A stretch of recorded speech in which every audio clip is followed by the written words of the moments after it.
Welcome back, college baseball fans. I've got another coach's interview. We are joined by Notre Dame assistant coach Ryan Munger. Ryan, thanks for taking the time to come on the show. Absolutely, Monty. Thanks for having us, and thanks for continuing to get ACC baseball out in the world. Absolutely, it's been a blast, and we're getting close to the season here.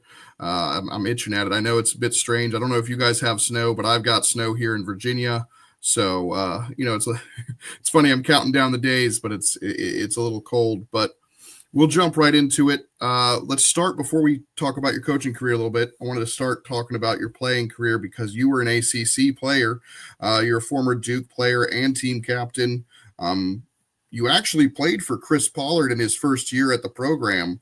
What's it been like watching Pollard and Duke from afar as that program has taken the next step over the last decade plus? It's been great. I mean, especially selfishly because it's turned into a good program, so people will wrongfully assume I was a good player, which was not the case. They've gotten much better since they stopped recruiting players like me.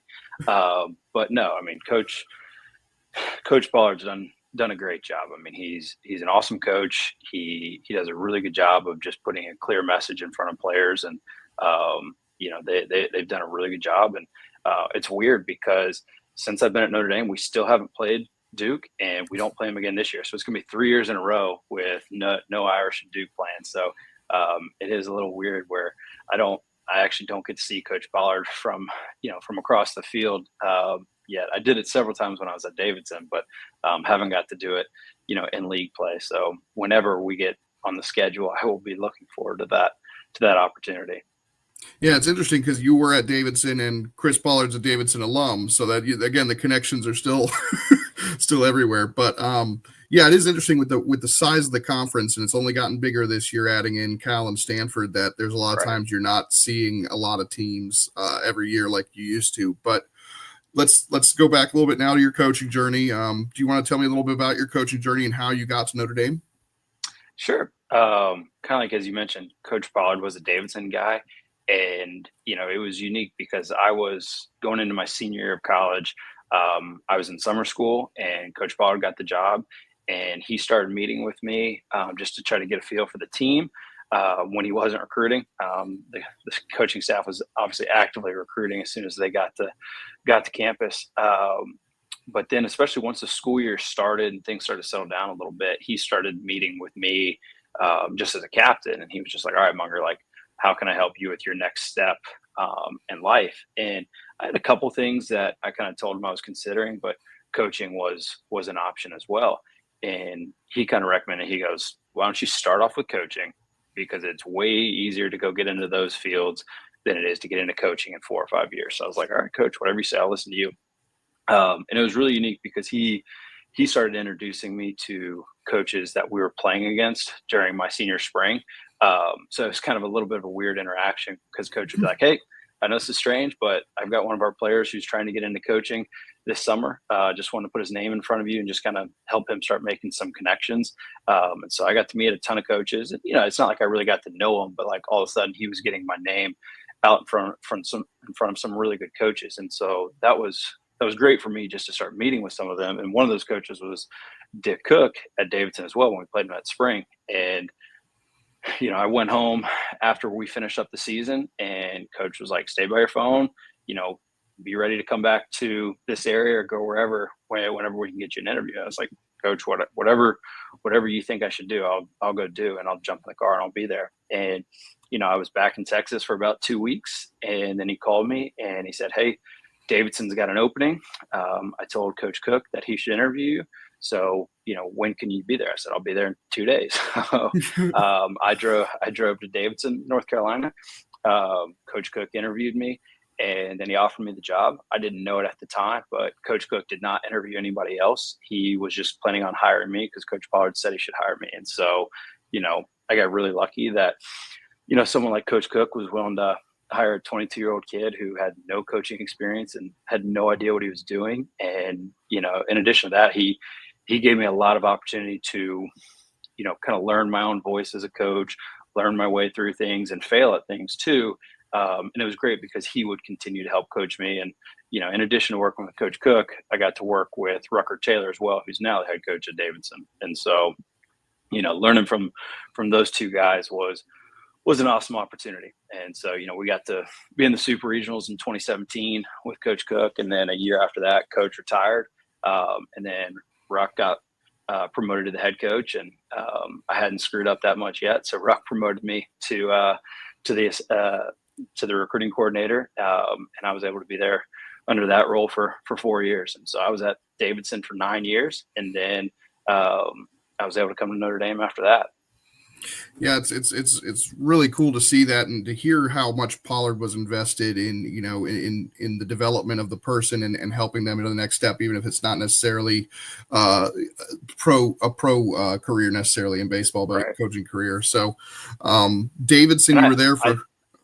Sorry to interrupt you. I was going to say, I think that's something he really learned from Coach Cook, and, something I've tried to take from both Coach Cook and Coach Pollard was, you can definitely make your faults as a coach, in terms of what you teach, but like they've always kind of stressed, like you need to do a good job of building a relationship and developing that relationship, because you will always get more out of that. And I think that was a big reason why I ended up getting into coaching, was to continue to, develop relationships with these young people and help them develop. And so, I had two really good mentors at the time, and, now I have a third one in Coach Stifler. Yeah, and that's what I love about the college game is the coaches can really focus on developing the men in addition to just worrying about wins, which when you're in the pro level, you really have to just focus on getting the wins and then letting them kind of figure out their own things. So you can really focus on developing these young people into good men. But you worked at Davidson for a while, and they are in the A10. VCU's in the A10, and Sean Stifler. I'm from Richmond, and I'm kicking myself that I didn't see more of Sean Stifler's teams when he was at VCU, because they had some really good ones. But what's it like working for Sean Stifler, and was it like what you expected after competing against him and VCU while coaching at Davidson? I think it's similar. I think it's hard to, really know the person when you're just competing with them. Like you kind of always have this vision of just this ultra competitor, which Coach Stifler definitely is.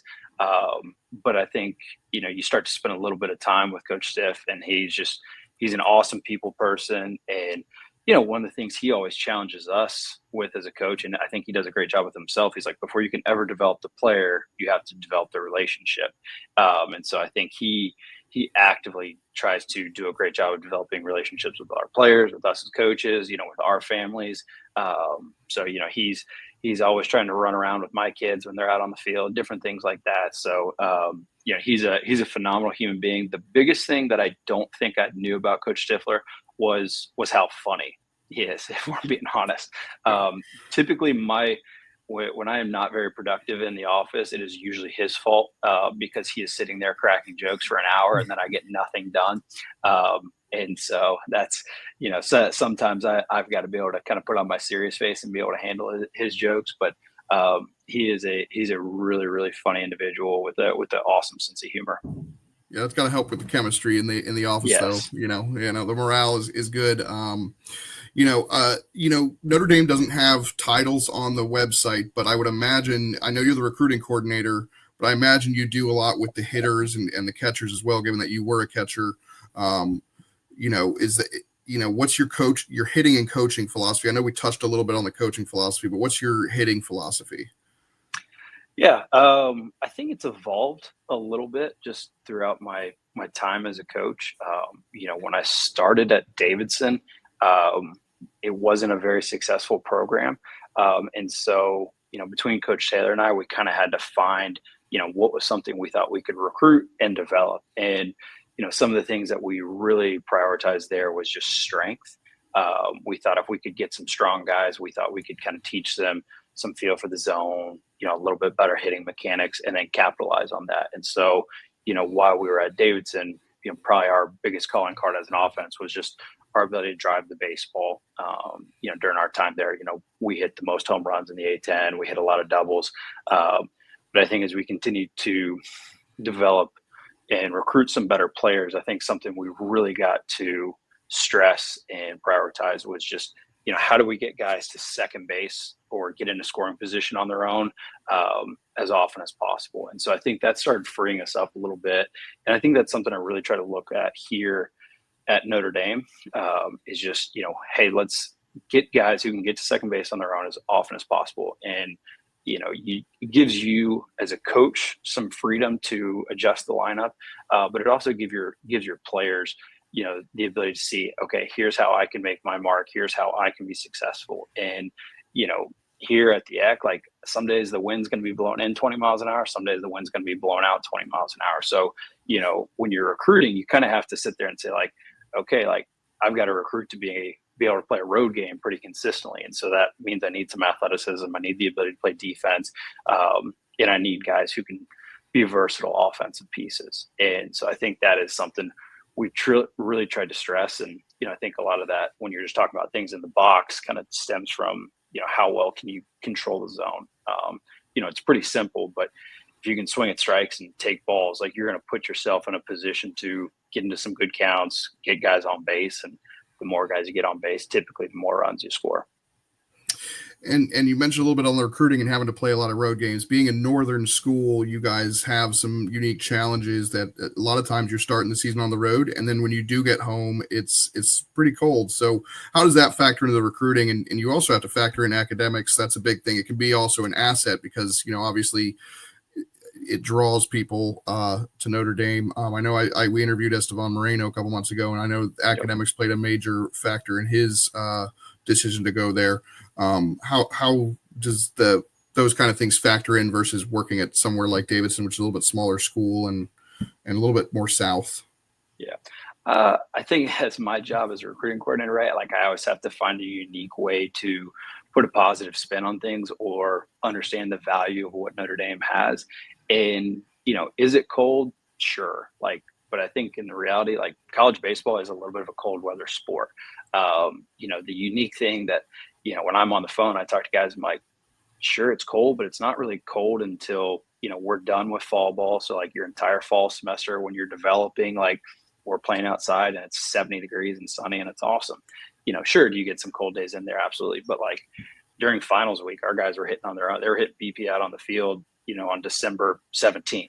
So, at which I would say, hey, that's where you want everything to look at and, wherever you go look at. And then, sure, is it colder when guys get back in January? Absolutely. I think where we are unique is Notre Dame has 2 full indoor facilities that you can utilize. And, I just, when I was at Davidson, when it got cold or it rained, then we just couldn't practice. Whereas like here, okay, it gets cold or it rains, like we've got an awesome facility set up for us to still be able to go scrimmage. So, I just don't think our development ever really stops because we have all the facilities we need to be able to play in. And, I tell guys too, like everybody wants to go play in the big leagues. They want to go play in the World Series. Like pretty often when you turn on the World Series, you're watching guys playing sleeves and you see their breath and it's cold weather. So like, you have to learn how to play in it sometime. So you might as well do it at a place like Notre Dame where, you're going to get an awesome experience. You're going to play in one of the best conferences in the country. You get an awesome football team to root for on Saturdays. And not to mention you get one of the most known, educations in the world with one of the biggest networks. So, I don't, sure, everyone's got to find their right fit, but guys who fit at Notre Dame, like it's an awesome place to be. Yeah. And actually there are times where that road schedule actually helps because that really boosts your RPI early in the season. Because I remember last year I kept looking, I was like, well, if Notre Dame starts, really goes on a run here towards the end of the year, they can come out of nowhere and get in the NCAA tournament when a lot of other teams in that situation would not have been able to do that. Yeah. So that's some of the benefit, but how's the team looking this year? It looks really young, but it looks like Coach Stifler and you guys and your staff is really starting to get their guys in. Yeah. And again, I think all of the players who've been able to play under us, I would say they're all our guys, right? Like I think they've all done a good job. They've all done what we've asked. Now it's just a little different because you have a little bit more relationship built in with these guys that you've recruited for a year or two, and now they're showing up to campus. But to get to your point, I think we'll be young in some spots, but I think we will be probably more talented in some spots than we were last year. But it just, everyone will ask the question of like, what does that youth look like when it's live fire and, when you're playing opposing teams? And I think it's a fair question. The thing that has really stood out to me about this group is the maturity of some of the young players and just the way they kind of go about their routines, the way they go about their business. And I think they have a couple of really good examples and guys like Esteban Moreno on the offensive side. Brady Gump's a captain as well. He does a great job being the same dude every day.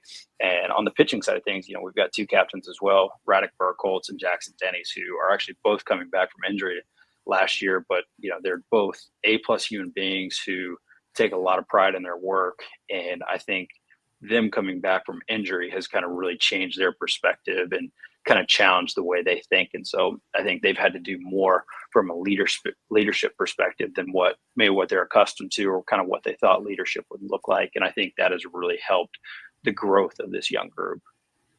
Yeah, you touched on it a little bit. I wanted to mention you got Esteban Moreno coming back it was expected to come back. He's a rising junior, but Connor Hinks not necessarily may have come back. He comes back. That's a big bat in the lineup, so that helps a little bit with balancing out some of that youth. No, absolutely. I mean, you get guys like Gump, Hinks, Mo. Those guys are back. There's another older guy who hasn't played consistently or a ton in his career, but Nick DeMarco, who I think's got a shot to have a really good year. He's always played a phenomenal third base. I think that will continue. I think this year as a senior, he's really especially he had a good summer out in the Northwoods, but I think he's really done a good job of kind of understanding who he is as a player, what his strengths are, what his weaknesses are. And I think he does a great job of kind of understanding who he is and just being kind of that same dude every day.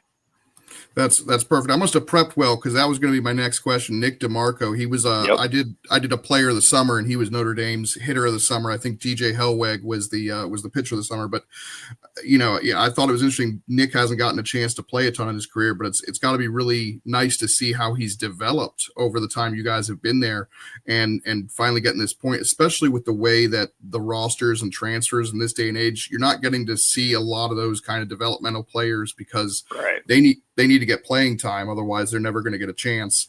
And it's really nice to see Nick DeMarco. And that's got to be really refreshing for you guys as a staff to see that development.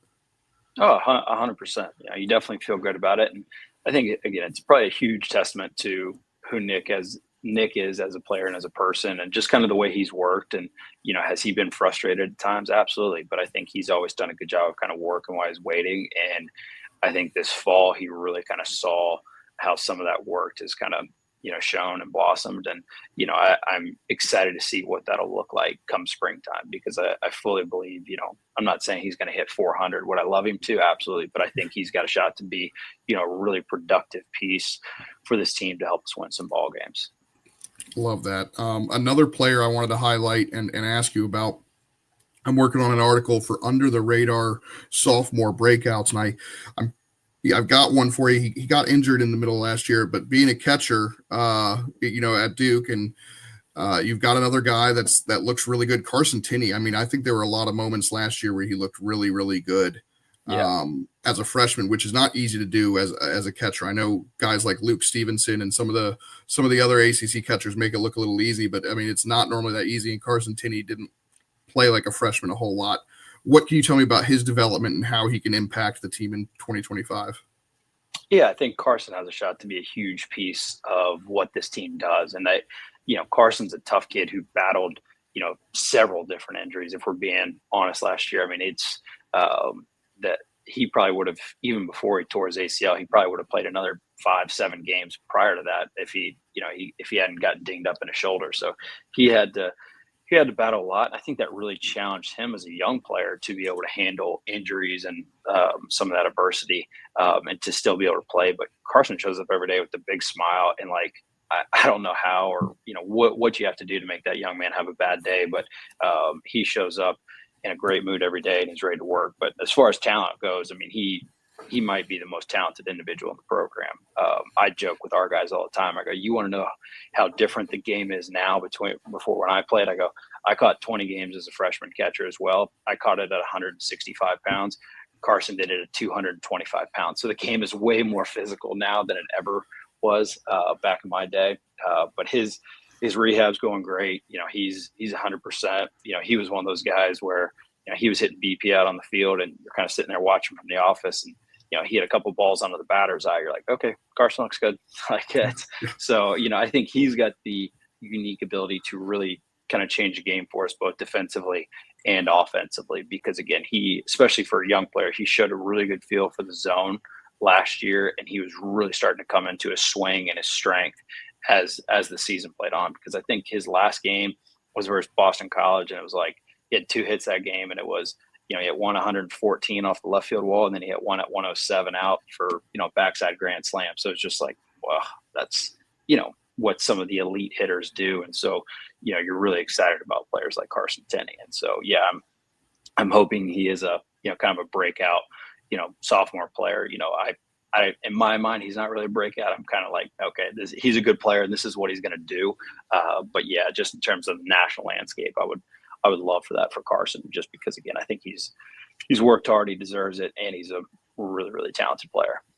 Yeah, if he doesn't get injured, I don't think he qualifies for my list, because I try to keep it under 35 games, no Team USA guys, no all ACC. So he's one of the guys that's I think he played 28 games last year. So I got close to the cutoff there. But he's one of the players I'm excited to highlight, because on the national landscape, he's an unknown. Right. And I think he's a player that is somebody I'm excited to show off my knowledge about, because he's not on the national landscape. Right. Kind of push that out there, but really exciting player for you guys. But you've got a slew of talented freshmen: Jace Lee, Noah Coy, Bino Waters. I'm going to butcher Parker's name, but Parker Brustevich. Thank you. It's funny how much I see it writing wise, and then you get on the podcast, you're like, uh-oh. But those are guys that are going to be all pushing for playing time. That's got to be really exciting to see that. Are there any under the radar freshmen that I didn't name there? I think you mentioned the position guys. The ones you did mention are on the pitching side of things. That's right. You've got we call him CVA, but Chase Vandermeed. His dad's actually the pitching coach at Michigan State. But Chase had some really impressive outings on the mound, and Chase is unique. He's a two-way player as well. I think this year he will probably help us more on the mound. It's a low slot. It's up to 92, and it's really, really hard to find the barrel on him. Brady Kester it kind of looks like Coaster. So if you're typing that one up, pronounce Kester.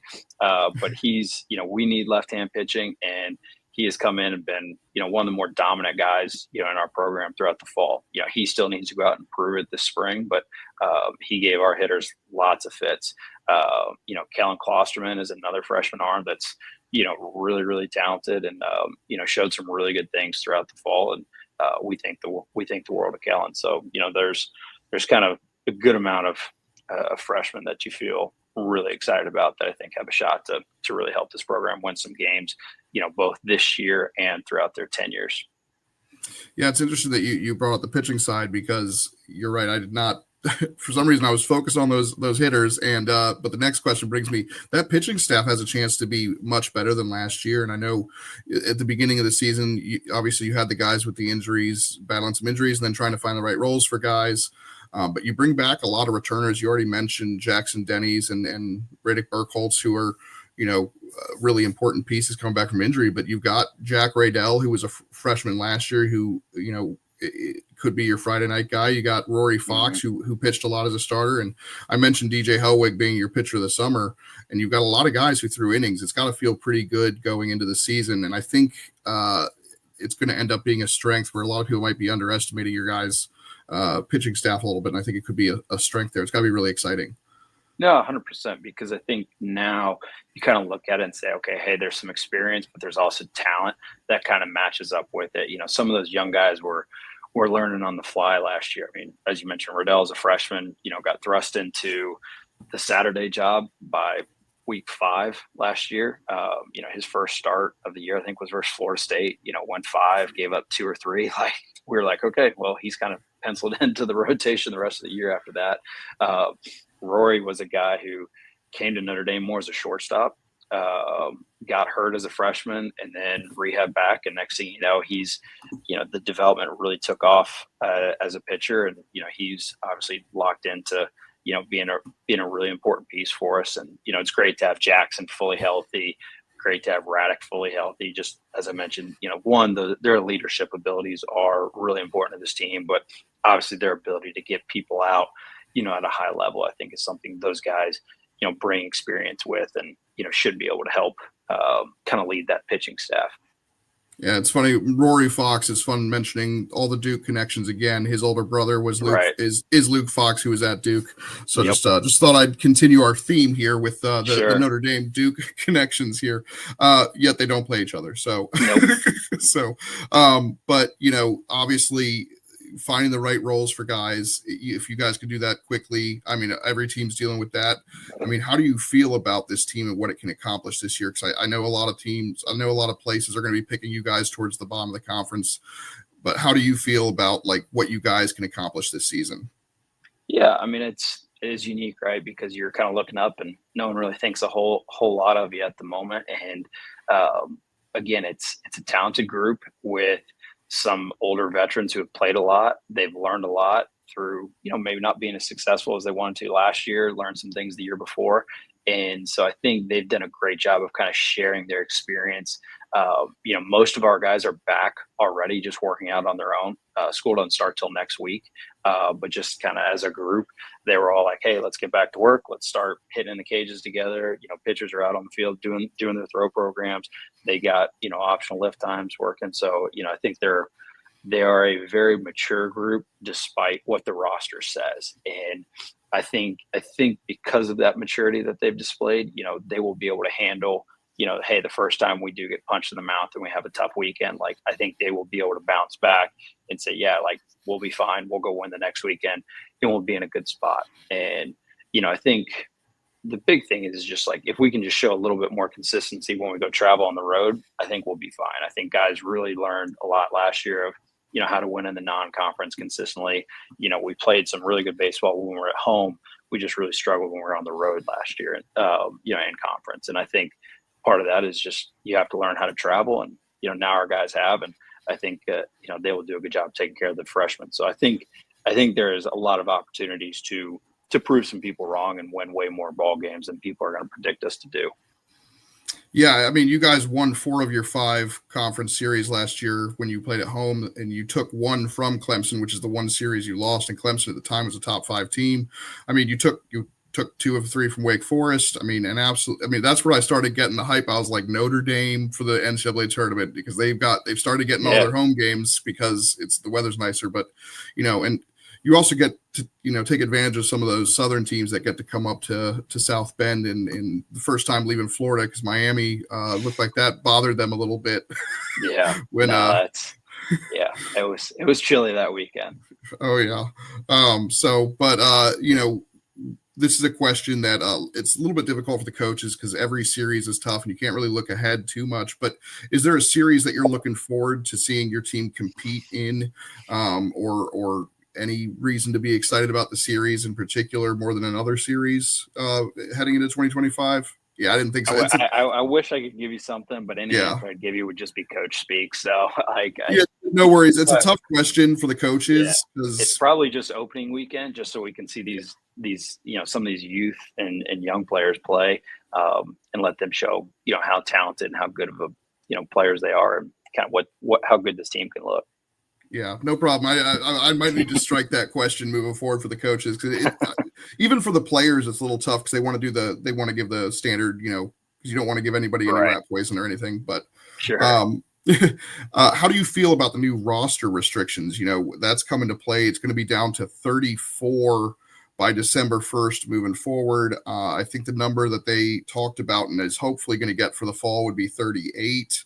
Right. How are you feeling about that restriction? I mean, I'm not a huge fan, but as a member of the media, I just get to roll with the flow. I don't have to. It doesn't really affect me too much. But I mean, what are your feelings and thoughts on it? Like with the potential number being 38 in the fall, honestly, it doesn't stress me out too much. The only reason we like to have that 38 number is because, like, very rarely do you escape a fall without somebody getting hurt, Yep. somebody getting injured. So like if you were just stuck at 34, next thing you know, you'd be like, we get one or two injuries. And like, I don't know how we enter squad anymore, Right. just things like that. So having a little bit of that depth, I think is important just to kind of protect you from injuries. Getting to that number, I'm not all that stressed about. Notre Dame, just as an athletic department, is, despite what the times are around the transfer portal, like we just don't take undergraduate transfers. I think Notre Dame as a whole took 7 undergraduate transfers for this cycle. So it's just not, that's including the football team too. Yeah, that's insane. Yeah. So, it's for us, like, because our recruitment is very high school oriented, I think it just makes it a little bit easier to game plan. Maybe the only thing you get a little worried about is just kind of the draft. We did lose 2 high school players this year to the draft, and we'll have a couple guys who, will have their names in some considerations this summer, but that's part of what you deal with. So again, I think for us, we kind of like having a little bit of that number. Realistically, it wasn't that long ago that roster sizes were 35. So like, Yep. it's not that crazy to imagine, of getting to that 34-man roster. Yeah, it was really nice trying to track the transfers for you guys in Stanford. Stanford had 0, and you guys had, I think, a handful of graduate transfers. So really easy for me, as opposed to some teams that had a lot of guys going out, like Miami. A lot of fun trying to figure that out, because I think they only have like 5 guys returning.